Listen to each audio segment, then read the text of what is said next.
मध्यपूर्वी एसियाको एक शक्तिशाली र सम्पन्न देश हो इरान, तर एक महिनादेखि अशान्त छ।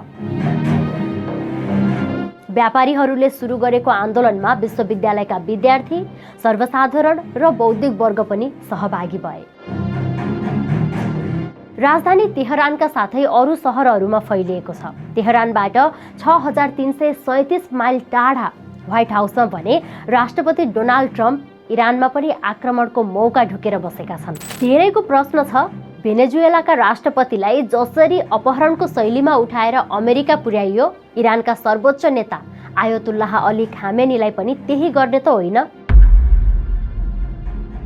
इरानमा सुरु भएको आन्दोलन अमेरिकाले गर्न खोजेको हस्तक्षेप अनि इरानी सरकार र अन्य विश्व शक्तिको योजना के छ? आजको भिडियोमा हामी कुराकानी गर्नेछौँ।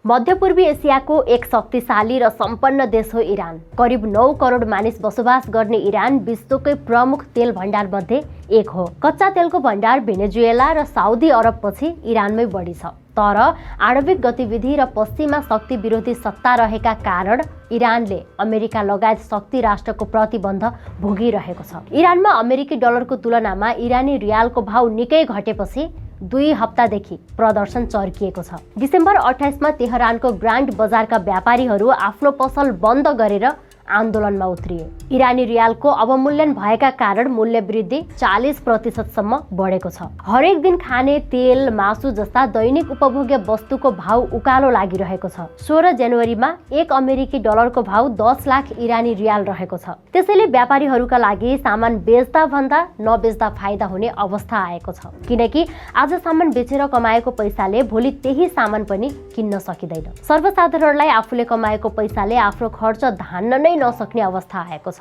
त्यसैले व्यापारीहरूले सुरु गरेको आन्दोलनमा विश्वविद्यालयका विद्यार्थी, सर्वसाधारण र बौद्धिक वर्ग पनि सहभागी भए। यो प्रदर्शन राजधानी तेहरान र अरू सहरहरूमा पनि छिट्टै फैलियो। देशका 31 वटै प्रदेशका 187 सहरमा प्रदर्शन चर्किएको छ। आन्दोलनमा सत्ता परिवर्तनको नारा बुलन्द हुँदै गयो।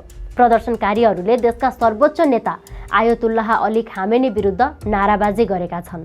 अनि सन् 1979 मा अपदस्थ राजाका छोरा रेजा पहलवीलाई देश सम्हाल्न आग्रह गरिरहेका छन्। प्रदर्शनकारीमाथि सरकारले चरम दमन गरेको छ। वाटर क्यानन, रबरको गोली मात्र होइन, घातक हतियार पनि चलाएको छ। अन्तर्राष्ट्रिय सञ्चार माध्यमहरूका अनुसार हालसम्म 2000 भन्दा बढीको मृत्यु भएको छ र 10,000 भन्दा बढी पक्राउ परेका छन्। तर यसको स्वतन्त्र पुष्टि भएको छैन। आन्दोलनमा सहभागीलाई इस्लामिक कानुनको उल्लङ्घन गरेको आरोपमा मृत्युदण्ड दिएको समाचारहरू पनि आइरहेका छन्। तर इरान सरकारले भने मृत्युदण्ड नदिएको दाबी गरेको छ। 8 जनवरीदेखि इरानमा इन्टरनेट पनि बन्द गरिएको छ।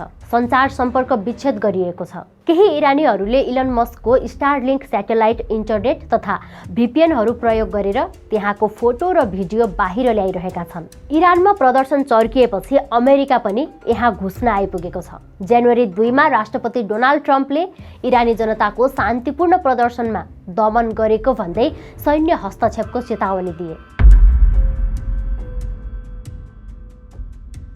प्रदर्शनमा उत्रिएकै कारण मृत्युदण्ड दिएको भन्दै ट्रम्प र अमेरिकाले आक्रमण गर्ने चेतावनी दिएका छन्। 11 जनवरीमा त ट्रम्पले इरानसँग व्यापार गरिरहेका देशलाई अमेरिकासँगको व्यापारमा 25% ट्यारिफ लगाएका छन्। जवाफमा आणविक शक्ति सम्पन्न इरानले भने अमेरिकाले आफ्नो देशमा आक्रमण गरेमा अरेबिया, UAE र टर्कीमा रहेका अमेरिकी अड्डामा आक्रमण गर्ने चेतावनी दिएको छ। इरान र अमेरिकाको बढ्दो टकरावले खाडी क्षेत्र तनावमा छ। साउदी अरेबियाले निरन्तर रूपमा इरानमा आक्रमण नगर्न अमेरिकालाई आग्रह गरिरहेको छ। कतार र ओमानले इरान र अमेरिका बीच मध्यस्थकर्ताको भूमिका खेलिरहेका छन्। खाडीका अरू देश पनि अमेरिकाले इरानमा आक्रमण गरेमा त्यस क्षेत्रमा अशान्ति फैलिने डरमा छन्, किनकि अमेरिकाले भेनेजुएलाका राष्ट्रपति निकोलस मदुरो र उनकी पत्नीलाई उनीहरूको निवासबाटै पक्राउ गरेर अमेरिकाले आएको थियो। अहिले उनीहरू विरुद्ध लागू औषधको मुद्दामा अमेरिकी अदालतमा सुनुवाई गरिरहेको छ। तर इरानमा आक्रमण गर्न भेनेजुएलामा जस्तो सजिलो छैन। सन् 1979 को क्रान्तिबाट सत्तामा आएका अहिलेका सर्वोच्च नेता आयतुल्लाह अली खामेनीको सत्ता पल्टाउन त्यति सजिलो छैन। को हुन् आयतुल्लाह खामेनी? 1970 को दशकसम्म इरानमा मोहम्मद रेजा पहलवी राजा थिए। पश्चिमा देशहरूसँग निकट सम्बन्ध थियो। तर इस्लामिक कट्टरपन्थीहरूले आन्दोलन सुरु गरे। तेलका कारण इरानको आम्दानी राम्रो थियो। त्यसअनुसार देशको आर्थिक वृद्धि पनि राम्रो भइरहेको थियो। तर आम इरानीको जीवनस्तर सुध्रिन सकेको थिएन। त्यसैले विद्यार्थी, बौद्धिक वर्ग र धार्मिक व्यक्तिहरूले एकीकृत रूपमा युद्ध सुरु गरे। राजाको ठाउँमा विद्रोही नेता आयतुल्लाह रुहुल्लाह खामेनी सर्वोच्च नेता बने। अहिलेका सर्वोच्च नेता 86 वर्षका खामेनी उनका कट्टर समर्थक थिए। इस्लामिक रिभोल्युसनरी काउन्सिलका सदस्य नियुक्त भए। यो निकाय आन्दोलनको व्यवस्थापनका लागि खडा गरिएको थियो। उनको हैसियत रक्षा राज्य मन्त्रीको सरह थियो। गणतान्त्रिक सरकारले पश्चिमा साम्राज्यवाद विरोधी परराष्ट्र नीति अवलम्बन गर्यो, जसलाई आन्दोलनपछि इरानमा देखिएको उग्र राष्ट्रवादी भावना भन्न सकिन्छ। सन् 1992 मा राष्ट्रपति मोहम्मद अली रजाईको बम आक्रमणमा मृत्यु भयो। त्यसपछि भएको चुनावमा खामेनी इस्लामिक रिपब्लिक अफ इरानको राष्ट्रपति निर्वाचित भए।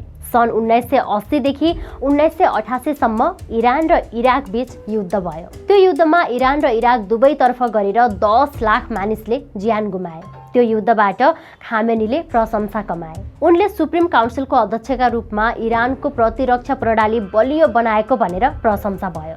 सन् 1989 मा सर्वोच्च नेता आयतुल्लाह रुहुल्लाह खामेनीको मृत्युपछि अली खामेनी सर्वोच्च नेता बने। त्यस नेताको 37 वर्ष उनी सर्वोच्च नेता छन्। उनी इस्लामिक धर्मगुरुहरू रहेको एउटा विद्वत सभाको पनि प्रमुख छन्। उनले आफू सर्वोच्च नेता बनेपछि अघिल्लो नेता खामेनीकै जस्तो शासन शैली अपनाए, उस्तै विदेश नीति ल्याए। आफ्नो 37 वर्षको शासनकालमा आयतुल्लाह खामेनीले अनेक समस्या सामना गरे। विभिन्न राजनीतिक आन्दोलन, आर्थिक समस्या, अन्तर्राष्ट्रिय प्रतिबन्धहरू सामना गर्दै उनले आफ्नो शासनलाई निरन्तरता दिए। उनले देशभित्रै पनि ठूला प्रदर्शनको सामना गर्दै आएका छन्। सन् 1979 को विद्यार्थी आन्दोलन, 2009 को ग्रीन मुभमेन्ट, सन् 2019 को आन्दोलन र सन् 2022 को हिजाब प्रोटेस्ट। पटक पटक आन्दोलन भए पनि सत्ता पलट्ने हुने गरी आन्दोलन हुन सकेको छैन। तर यसपटकको प्रदर्शन पहिला भन्दा फरक देखिएको छ। इरानी बासिन्दामा जति क्षति भए पनि सत्ता परिवर्तन गर्ने चाहना देखिन्छ।